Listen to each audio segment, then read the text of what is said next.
I got rid of all my fat clothes, and my mother-in-law said, well, what are you going to do when you gain it all back? And thanks for the vote of confidence.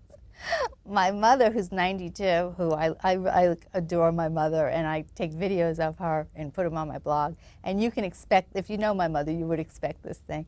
But she's looking at me across the room, and she's looking, and she says, she says, you know how people lose a lot of weight and their face hangs? You don't look so bad. Like, thanks, Mom.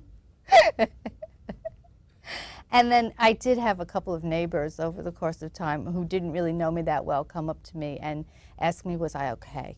Are you okay? Because they thought I had some kind of illness. Are you okay? You're losing weight. Are you okay? Our Lady of Weight Loss is who's initially joined me at that first meeting and that really important day and said, you're an artist, make weight loss an art project. It felt so much like a voice was coming from the outside. I grew up down the block from a convent, Our Lady of the Snows, out in Blue Point, Long Island. And as I said, I was a fat kid. And my dad owned a pharmacy, and my mom and I would make drug deliveries to the Nuns. And they were the only people in the whole town, including my family, who didn't make mention of my fat. They just said, what a nice little girl, aren't you a good girl making deliveries with your mom?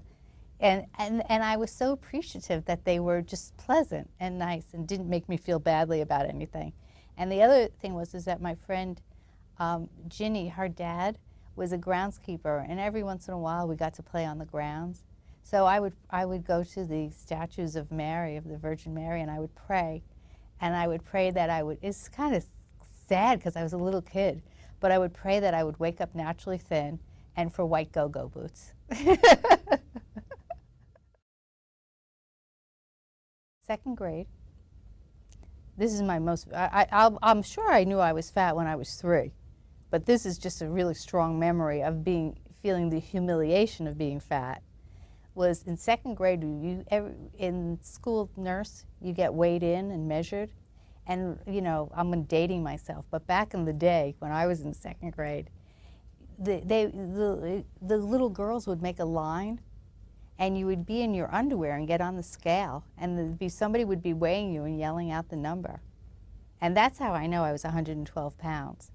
And that's really what stays in my head. So I'd get on the scale, and in second grade, how much did the other kids weigh? What do you weigh, 60 or 70 pounds? I'm like twice your size.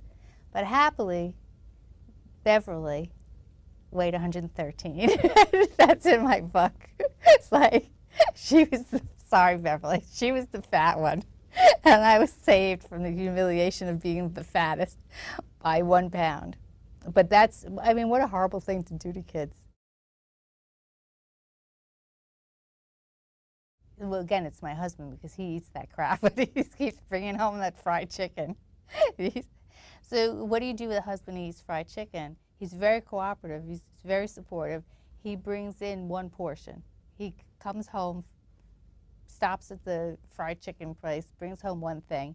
I take a taste of it, and then I said, oh, my God. I mean, really, sometimes my lips are slipping all over the place. If you want to lose weight and you're seeking guidance, help, support, go to someone who's succeeded at losing weight and keeping it off, because I don't know that anybody else truly understands the battle or the journey. And that, you go to a doctor and they say, oh, yeah, you really need to lose weight. Here's a diet, on the white sheet of paper, and then they say, well, what do you mean? Just don't eat cake. And it's not that simple. So you really need to be with somebody who understands what you're going through and can inspire you and motivate you because they've walked that walk. Janice at OurLadyOfWeightLoss.com. I answer all emails eventually. Every once in a while, they get lost. I found one the other day from 1.5 years ago, and I answered it. So write urgent on the top if it is. But I do. I so enjoy hearing from everyone. That's what I'm here for.